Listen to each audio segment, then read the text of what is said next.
Okay, so there we go. If I don't have to, rip this stuff apart, I won't. But I mean, I am going to open it, so I'll pull the crown and look at the case back seal and stuff like that. See how dirty the watch is, if in fact it is. Maybe it's splendiferous.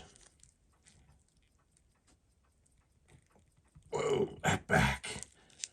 Whew.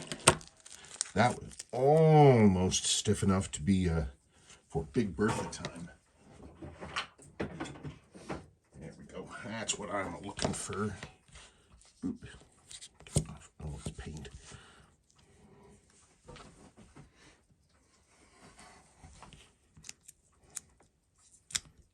Big Bertha. Oh, honey. I just realized I subconsciously named my super giant honking big old case back Bertha. I thought that was just a saying that things are, a big thing is Big Bertha because it's I don't know. fat-phobic. I don't know. I'd have to. I'd actually have to look up the. I'd have to look up the etymology of it. Okay. I like saying etymology. That's a nice word. VTA 2020. Okay. So this, I think, might be the first watch that was on Adrian's bench and then on mine. That's kind of wacky.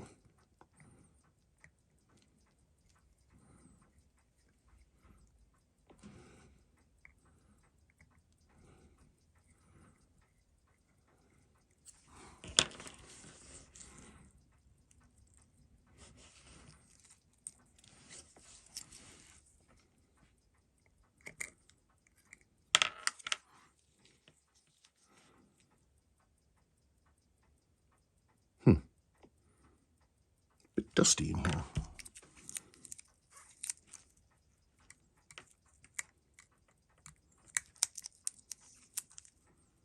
Look at that, and the trimmer motor's all, trimity is all detrimified.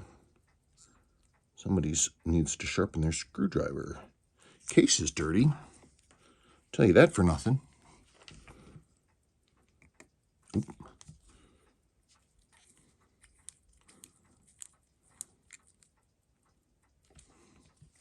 It looked dirty to me. Oh, no, the case. I was looking at this thing. Your weird voice. I don't know. Maybe I was trying to sound like Jerry Lewis. What do I know?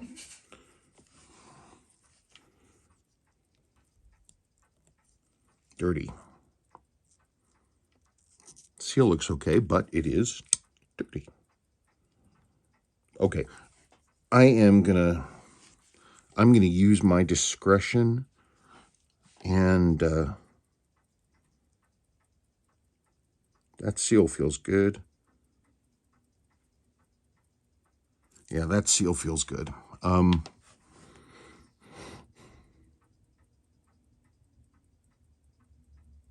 don't know. I will figure that out. I do want to dust this a little bit, but your case is dirty, so I'm going to rip that apart. Hang on, please.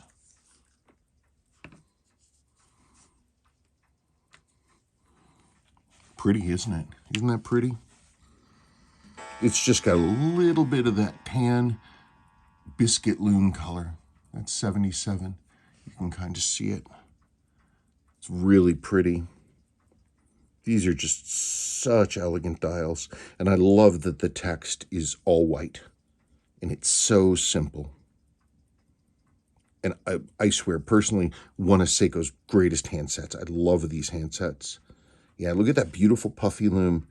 And if you look real close, you can see the sort of, if you look carefully, there's sort of a cross hatch thing going on there. That's because these were screen printed. So it was a different process. These, they go blurk with loom, gets white behind it.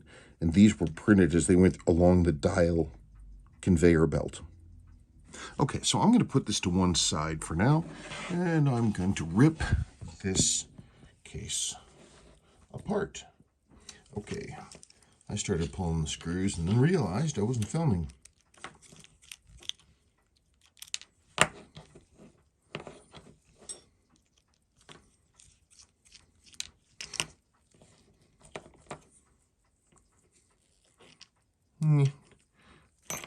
I call that dirty. Oh, yeah. Oh, my goodness gracious, yes. I was just looking for the cutout, don't mind me. Darn it. I just hear something go boom. Where? I don't know. I thought you dropped something and clicked it. No. There's something clicked the floor upstairs.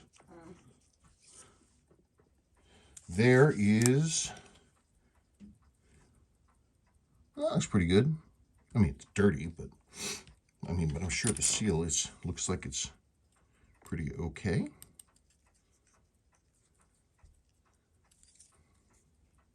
Oh, that's fine. That needs some cleaning. That's what a nice original insert looks like. Look, it's even got the slight butter tan lume in the pip. Isn't that nice? Okay. Now let's go back, Jack, and do it again. Ah, there it is.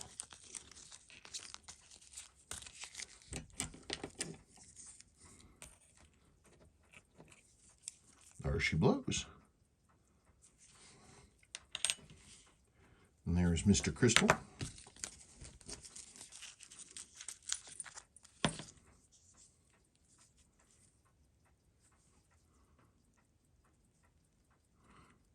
And remember, these crystal gaskets, these original ones, they're made of Viton.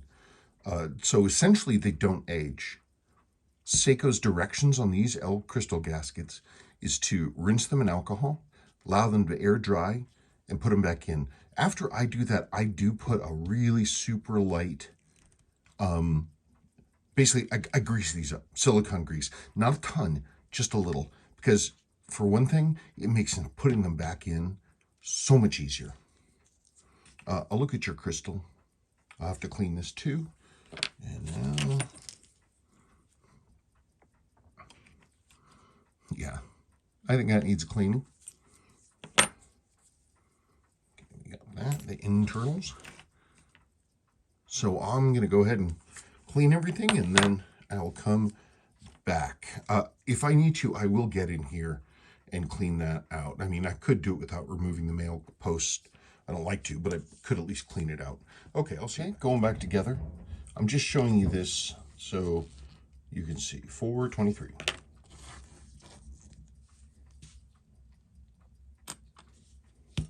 And I'll tighten this down, like tighten it down. I'm gonna want to make sure everything's kosher, copacetic, fantabulous.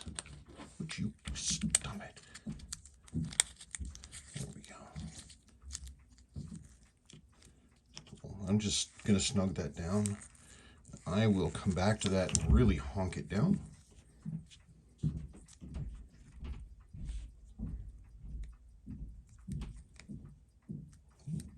We got a hack. We got a date. Today is Friday the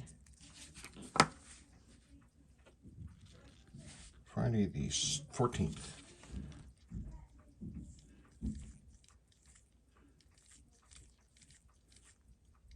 Whoops, went right by it. I cleaned out the crown and all that stuff too, by the way. I greased the joint, where the stem rest washer sits, where the male and female stem come together. They were dry. Something else you need to consider. This is from before you. These, I had to actually get chemical with this one.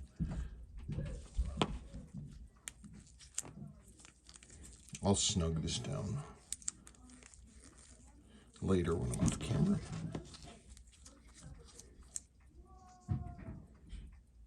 Okay, what am I doing? Oh yeah, so I've told you about, you've got this little bit of pitting.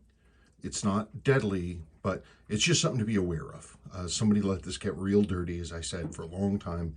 And if you hold moisture against even stainless steel, it will corrode. You just need something that is can produce enough of a galvanic response to start treating stainless steel like it's lower down on the scale. From noble towards base. Okay, so now let's see, what do I got? We got yelling and screaming going on. That's always good news. Where did they go? Okay, so I've got that on. Got your new gasket in here. This is all cleaned up. You're going to hear some yelling in the background because the kids came home and they are now yelling at each other. Whoops, wrong side down.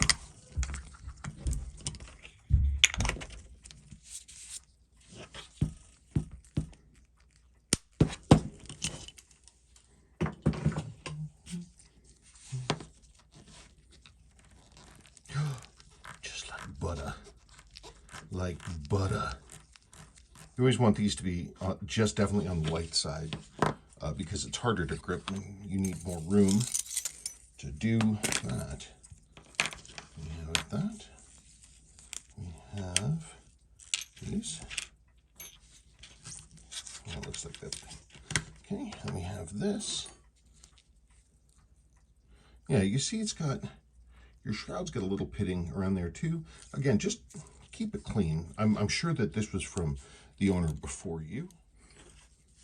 For anybody else who's watching and you've never done this before, when you're putting on a shroud on a tuna, you just want to get the screws in first.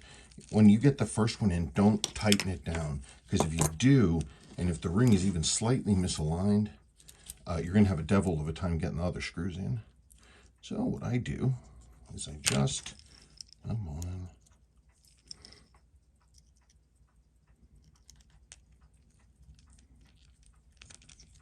What you do is you get the first one and you kind of snug it down, snug down the next one, snug down the next one.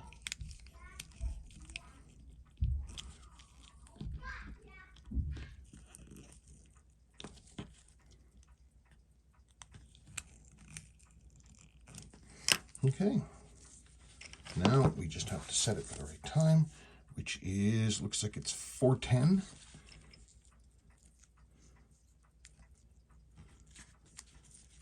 I don't know if I'm going to make it past midnight. Damn. Let's try it. I have to go backwards. 4:10. Am I going to make it? Ooh, 2 seconds late. Wait, or is it 2 seconds early? Oh, it's 2 seconds early. No, it was 2 seconds late. Oh, well, whatever. All your threads look good. Everything else is good to go. There's one. And that's it. Okay, thank you much. Okay, that's it. Everything is cranked down.